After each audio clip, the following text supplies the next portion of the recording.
Ohio State beats Texas by 14. They move on to play Notre Dame in the national championship game. As an Ohio State fan, of course, I'm excited. I love the outcome. I'm not going to lie, though. It was a little dicey in the second half of this game. Ohio State's offensive line clearly was not up to the task. Texas got after them a little bit, figured out how to get pressure on Will Howard.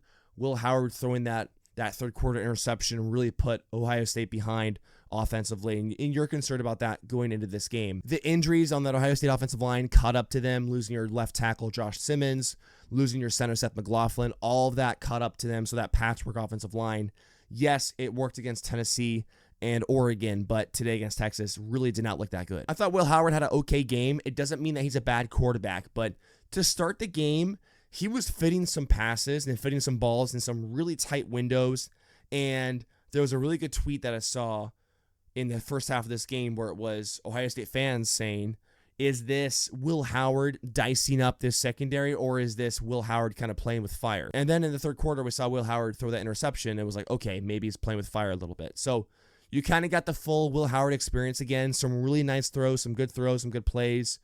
That big fourth down conversion in the second half of that game.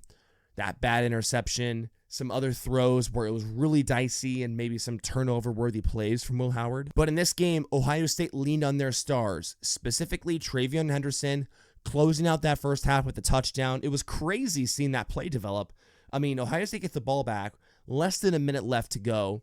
First play, dump the ball off to Travion Henderson, just safety valve, and he takes it to the house. Now, Travion Henderson has been very good in these playoffs so far. He's averaging about 10 yards per touch. Maybe that's even better now after that big play to end the first half. But he's been the second best offensive player for Ohio State, I would argue, in these playoffs. Only second behind Jeremiah Smith. Jeremiah Smith really had no production today. They couldn't target him. They gave him the ball a few times, had nothing going for him. A lot of credit to Texas for just taking him away. They took away everything deep. They were dropping guys back in zone. That interception that Will Howard threw, he was forcing it to Jeremiah Smith. It looked like pre-snap, and the broadcast said this as well. It looked like pre-snap he had determined that he was going to Jeremiah Smith on that deep cross. So they were trying to force the ball to him at times. I think this is where Ohio State, Chip Kelly, and Ryan Day can kind of get caught up with themselves a little bit and get in a rut with their play calling. Jeremiah Smith is the best player on the field for Ohio State. He's the best receiver in the country. He's their best offensive player. There has to be a way to get him the football, even though teams might take him away, double him up, have the safety over the top, play cover 3, whatever. And Texas really did a really good job taking him away in this game. But a 5-yard slant, an out route, throw him a screen, be creative, line him up in the backfield, in the slot. I don't know. You got to get your best player the football. And Ohio State did not do a good job doing that. Again, a lot of credit to Texas for taking him away, but we saw this against Michigan, where Michigan took away Jeremiah Smith and Ohio State just stopped targeting him. Sort of the same thing happened today against Texas, but Ohio State was able to survive this game. Travion Henderson with the explosive play. Jack Sawyer obviously coming up with the strip sack, return for a touchdown late in the fourth quarter. That was huge. Caleb Downs getting that interception, just the cherry on top to end the game. So Ohio State needed to lean on their stars and their best players to win this game, and that's exactly what they did. So I was at the Rose Bowl, and when Ohio State went up 34-0 against Oregon, the number one team in the country, it felt like, okay, this might be a team of destiny. Think back to 2019, LSU, Joe Burrow. There was a point throughout the regular season, before the postseason, before the playoff, where it felt like LSU was a team of destiny. That kind of feels like Ohio State here. And I'm not trying to get ahead of myself, and I tried to hold myself back from saying this when they beat Oregon in the Rose Bowl, but you beat Tennessee. You lose to Michigan, you beat Tennessee, you beat Oregon, going up 34-0 in the first half. The Texas game, much more difficult, not great. Honestly, coaching staff was tight. Players found a way, that your star players found a way to win that game for you, but how they won it, the fact that they just would not be denied from winning this game and your star players won you the game, it sort of feels like this might be a team of destiny for Ohio State, and they really turned this thing around from the Michigan loss, which was November 30th. Yes, the first offensive drive was awesome, and it ended in a touchdown. The second offensive drive, you got the Travion Henderson kind of dumb penalty, 15-yard penalty, and then Ohio State found themselves multiple possessions in the row getting these penalties that just killed these drives. 2nd and 20, 2nd and 25.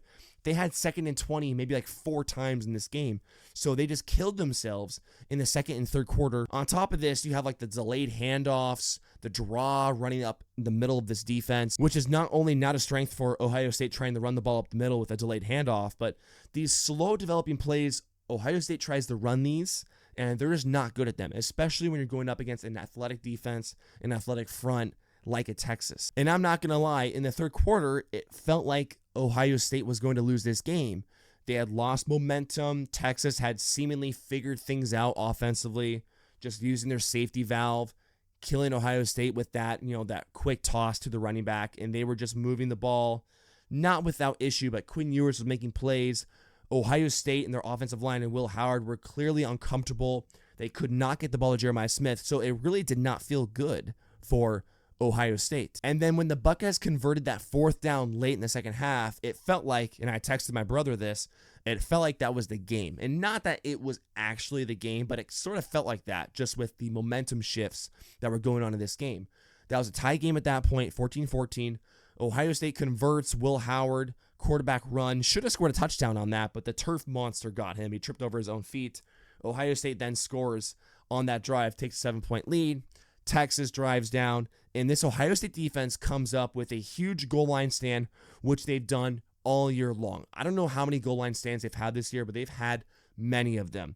Penn State comes to mind. They've had goal line stands against Penn State, and they've had goal line stands against Oregon the first time they played them. This team, this defense has shown up at times this year with a goal line stand when you really need them to. Back-to-back penalties. Texas has the ball on the 2-yard line, 1-yard line, whatever it is.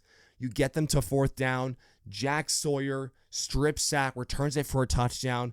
Absolutely incredible. The game, was it over at that point? Yes, but still not totally comfortable. The game is not put away. Caleb Downs gets the interception. I mean, these are the 2 things that I said in the second half that Ohio State needed. The way the offense was going, the way the offensive line could not block Texas's front 7. I said Ohio State's defense needs to score, and Caleb Downs has to make a play. And they got both of those. The game against Notre Dame is not going to be easy at all. Marcus Freeman, it's kind of full circle when you think about it. Marcus Freeman played at Ohio State. Notre Dame is very well coached. They have a very good defense. Xavier Watts, they have NFL guys all over that side of the ball. Very good defense, athletic. They get after you. They create chaos. They come up with turnovers. Their offense is not scary, but again, they are a very well-coached team. They're trending upwards right now. So if you're Notre Dame, you have to feel very good about the spot you're in. And you look at Ohio State, yes, they dominated their first 2 playoff games, Tennessee and Oregon. You saw them not look their best against Texas. Were they going to blow out Texas and just blow out 3 straight CFP opponents? No, not really realistic. But I can only imagine that this national championship game is probably going to do pretty good numbers, being that it's 2 huge, if not the 2 biggest Northern football brands in college football, Notre Dame and Ohio State.